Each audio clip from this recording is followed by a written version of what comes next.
Hello, it is March 23rd, 2021, springtime, early spring.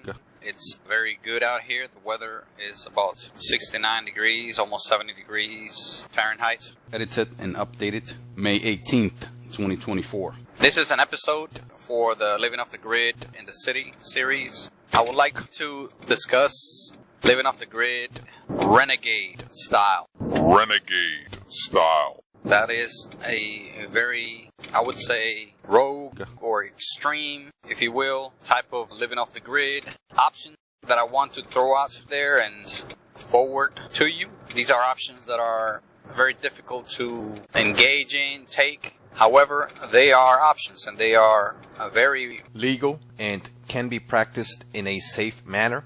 Additionally, they are possible, attractive to a lot of people. You may not ever try any of these options. You may not want to. You may not be able to try any of these options, but there are many people that may want to try them, or at least try them for a limited amount of time, perhaps, or they would like to try them for a longer period, or even just partially. You don't have to go all out, do it all in, all the way. You could do certain things and not others. And these options are, again, for living off the grid. And not only in the city, as the title says, but also it could be in a town, countryside. It could be just about anywhere where these options are possible. And I want to list the options. Again, this is the Renegade edition for living off the grid. These options are for those hardcore off-gridders, people that are very disappointed, extremely disappointed with the system. If you don't know what the system is with capital letters, you may want to review some of my earlier episodes that describe the system. And these options are for those that are ready and sick and tired of the system. They are ready to make that bold move. These are pretty bold life decisions. Again, not for everyone, but I will, again, offer them to you. I may or may not in the future try one or more of them for perhaps a short period or even longer periods. Who knows? Although I do have some personal experiences with some of these options. Here they are. These options are basically a homestead option, off-the-grid homestead, a van life option, which is a even more difficult option to engage in, and the backpacking option. This is the ultimate living off-the-grid option for the ultimate off-grid warrior. This is nirvana level for off-gridders, living off of a backpack.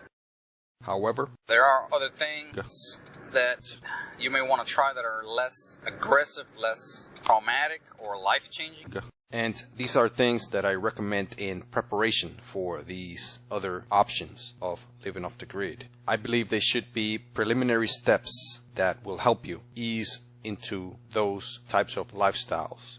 And these are simpler things that you can achieve, although they are not as simple or easy as they may sound. And I will go through those.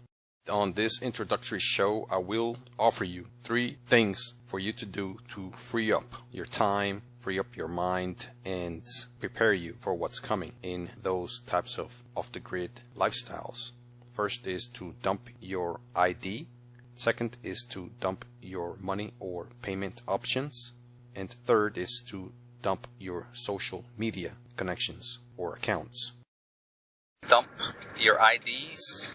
Get rid of your IDs. IDs are a type of control from a entity, group, government, association, any kind of entity that's trying to keep tabs, checks on you, aka controlling you in one way or another. You can dump those, close accounts, close memberships, close any kind of commitment, relationship that requires your identification to be stored and scrutinized by that entity. Again, whether it be a government, city, state, federal, corporation, whatever. Another thing I want to discuss is the option of dumping your social media accounts. This is perhaps even more difficult for some, for many, than dumping your IDs. Another thing that you can do is dump money, especially payment options that are tracked by an up above and out and beyond entity that's overlooking down at you. You may want to go that route of dumping their control, ditching their control by dumping payment options such as credit cards, debit cards, pay cards, checks, and even cash. You take away the power of the money, the wallet, purse, and you will suddenly be not only hated, but watched. They're going to attempt to watch you even closer because that will raise a lot of eyebrows. Not only because they think they have you as a economic slave. They assume that you have criminal intent, ill intent. They also will get wary and mad and even angry because you're taking their power, their control away. And I believe that's even stronger than any kind of suspicion of criminal or illegal intent. Another option that is quite difficult for many of us to even consider, let alone do, is to quit your job, quit your employment, get away from them, leave, exit, whatever you want to call it. Going away, breaking any ties, breaking away, retiring, whatever you want to call it, however you want to fix it and wrap it in a bow, it is the same. You are separating and quitting your job, separating from your employment. And again, that is very difficult for most people, I think, especially within cities. This topic of exiting your job will be discussed in the next show of this series. However, this step would be another sign that you are an ultimate off-grid warrior. Ultimate off-grid warrior. And you have basically achieved a very high, if not the highest level of anyone living off the grid.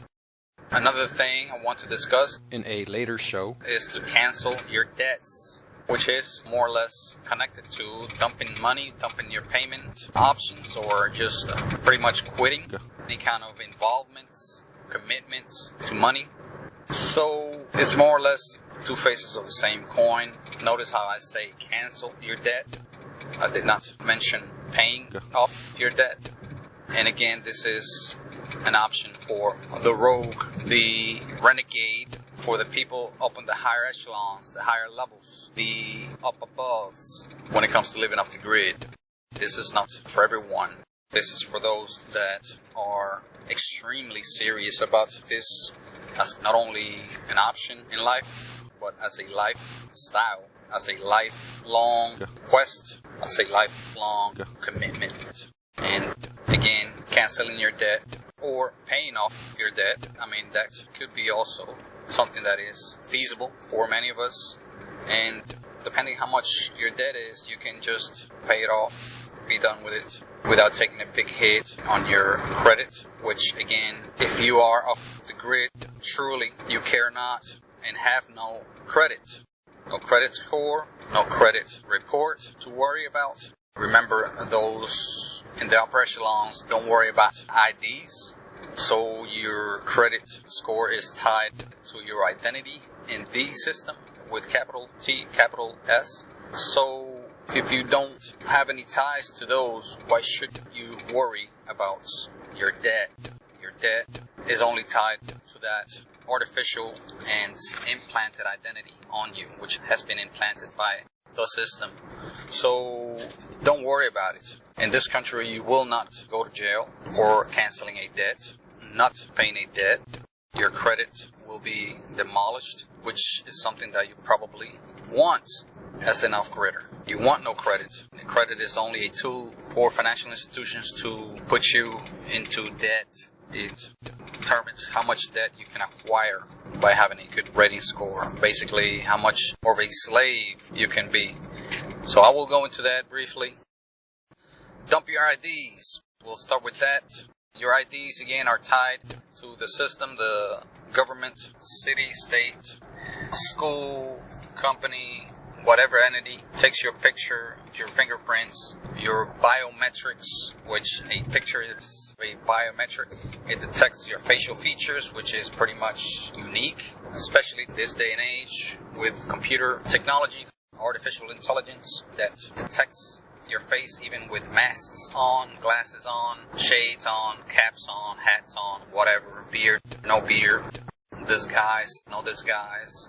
AI can pick up the shape of your ear and identify you, the shape of your forehead and identify you, the shape of your nose and identify you. So if you have an ID, you are being tracked by that entity, potentially. I'm not saying 100% of the time this occurs, of course not. But potentially you can be tracked, identified, persecuted by an outside entity.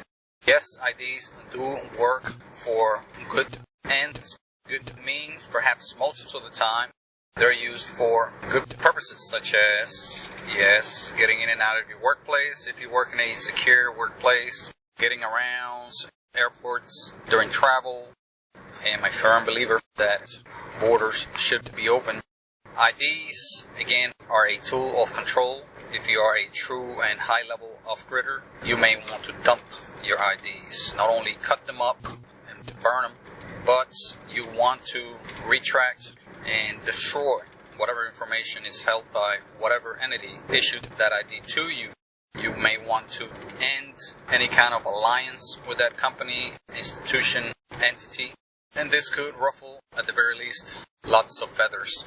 Cause a lot of trouble, not only for you, but those around you. A lot of inconveniences, a lot of eyebrows will be raised, a lot of weird looks will be directed at you, because most people don't understand why you would do such thing when it brings so much inconvenience, especially within a city, town environment.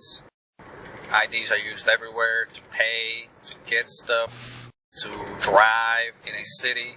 IDs are used for a repertoire, a menagerie of things, such as going to school. Most education institutions require some sort of ID. They claim it's for security reasons, but a lot of it is for controlling reasons. Controlling who and when goes where, who is part of what, who pays what, with the chip information and even the magnetic strip information, or even a simple number, barcode on an ID. They can track so much about you, where you've been, what you've bought, what you have done, what are your interests, what you're up to. You can do a lot with an ID, scanning devices, cash registers, scan your ID, scan your card, and there's a record there that you've been there, and depending what location that is, they already know what you most likely have done, whether it's a supermarket, whether it's a store, whether it's some kind of club, any other location. They are keeping tabs on you. Again, off-gridders may want to dump their IDs and break ties with those that issue you that ID. May be a bit more difficult, a lot more difficult than just shredding that ID, because you have to go to the source. For example, if you want to dump your driver's license and you don't want the state to have your picture and your biometrics and your signature and your name and number, your social security, your address, all of that, the state may not give you that option of retracting and erasing that information, having those records destroyed. Those records are most times, I think, permanent computer records that are very difficult to access, let alone delete, especially by the people that you usually come in contact with to get those IDs. Low-level clerks, representatives of those entities, and they have very limited access to your information on the system, and they most likely may not destroy your information. You may have to go up a few levels from there to even access those records, and to destroy them may not even be an option. However, it may be an option for many other places, such as smaller institutions, school. Your school may be able to delete your records from the system. If you go up a few supervisory positions and you make that request, it may take some time, days, weeks, months, years. But that may be something you want to do. It may be a bit easier to do that with financial institutions, to break your ties, close accounts. However, they may keep your records. You may close up credit cards and say, I don't want your credit card. Please delete all my data from your system. They may say that they will delete you from the system. However, you probably most likely will remain in the system, although in an inactive form. So it's better sometimes to just leave it be, leave it alone. If you get off the grid, get off the system, none of that will matter. Again, and I will go into that in more details perhaps in other episodes, but your license number will no longer have the value that it once had. Same with your social security number, same with any kind of other ID number, credit card number, bank account number. If all of that is canceled and thrown out, forgotten about, you don't use it, you shred all the cards, you shred any trace of it, and you just don't use any of that again, then does it matter whether that information is in someone's system? It does somewhat, but as long as it doesn't matter to you, that's what matters the most.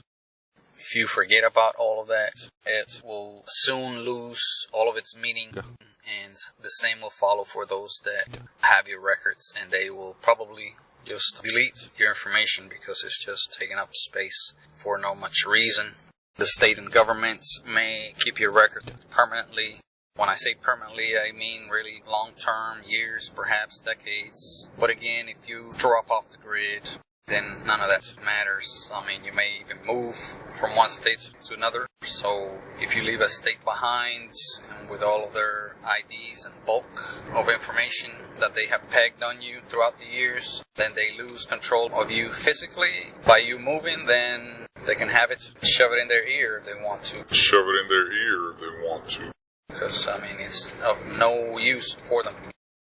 Even if you stay within the state, within their borders, and you're not being tracked, you're not driving a vehicle that they give you the quote-unquote privilege to drive. Privilege to drive. Privilege to drive. Then, for example, a driver's license is no good, has no meaning, if they cannot track where you've been, where you're at, using that driver's license. If they cannot track what you've done, what you've been up to, then that's meaningless to them. The license usually expires within years. Let it expire. Let it expire. Perhaps they will remove you from the system, maybe. And if not, who cares? So dumping your IDs, again, is a difficult decision. Perhaps many, if not most, will not even consider it, let alone do it.